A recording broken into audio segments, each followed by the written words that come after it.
Состоялось рабочее совещание председателя Якутской городской думы Александра Савинова с участием сотрудников подразделений мэрии и общественности города. Темой обсуждения стало развитие велодвижения в Якутске. Среди приглашенных были члены Федерации велоспорта в Якутске и велотуризма, которые поделились своим мнением по дальнейшей разработке концепции и высказали готовность поддержать проект при его реализации.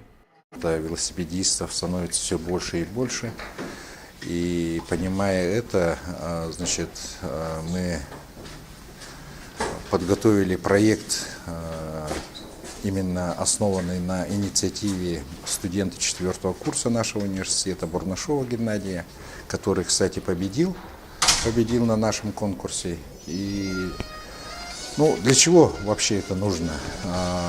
Наверное, да и опыт других стран, других городов нашей Российской Федерации говорит о том, что сегодня уже, наверное, назрела та необходимость и, возможно, и настоятельная необходимость все-таки создать велоинфраструктуру в нашем городе. Прежде всего, это, конечно, с точки зрения экологии, с точки зрения здоровья и с точки зрения развития рекреационных зон, то есть улучшения городской среды. То есть все это концептуально, в общем-то, все соприкасается, и мы считаем, что это данный проект мы сейчас обсудим в формате рабочего совещания, а дальше уже обсудим на уровне городской думы.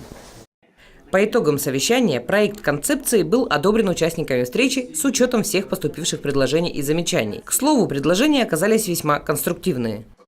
Собственно говоря, произошел некий конструктивный диалог, в результате которого велосипедисты, представители велосипедного движения внесли определенные замечания и предложения, которые были услышаны.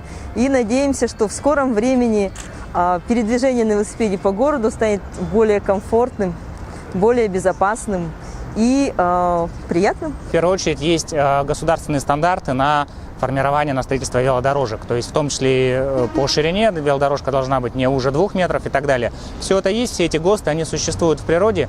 Единственное, самое важное, как это грамотно и правильно вписать в имеющуюся структуру города. Дело в том, что Якутск, он не приспособлен для велодорожек, он никогда не был для этого спроектирован. Улицы узкие, с высокими бордюрами, с водостоками, которые не предназначены для прохождения воды, грубо говоря. Очень много пересечений, очень много светофоров. Здесь очень тонкий момент, как велодорожки, велополосы вписать в существующую инфраструктуру города. Сделать это будет очень нелегко, поэтому, на мой взгляд, нужно начинать делать это в каких-то рекреационных зонах. Городские парки, скверы, пригородные участки. Пришли к выводу о том, что велодорожки не просто нужны, они должны развиваться в комплексе. Инфраструктура, и дорожные службы, и ГИБДД. То есть все это должно рассматриваться в комплексе.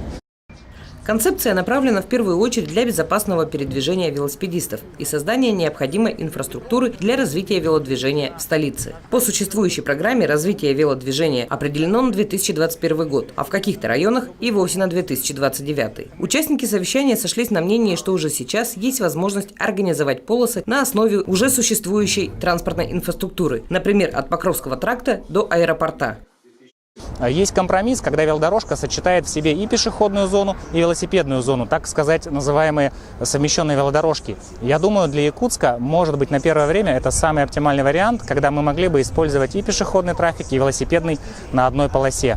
У нас не так много велосипедистов, сезон достаточно короткий, поэтому, на мой взгляд, введение совмещенной пешеходной велодорожной полосы, оно будет самым правильным решением. В конечном итоге выделение велополосы, оно позволит всем пешеходам, участникам пешеходного движения, активистам, любителям активного отдыха двигаться именно по ней. Это приведет к большей безопасности и к удобству людей. Опять-таки, насколько это возможно в рамках города, я думаю, там займется комиссия, примется какое-то решение.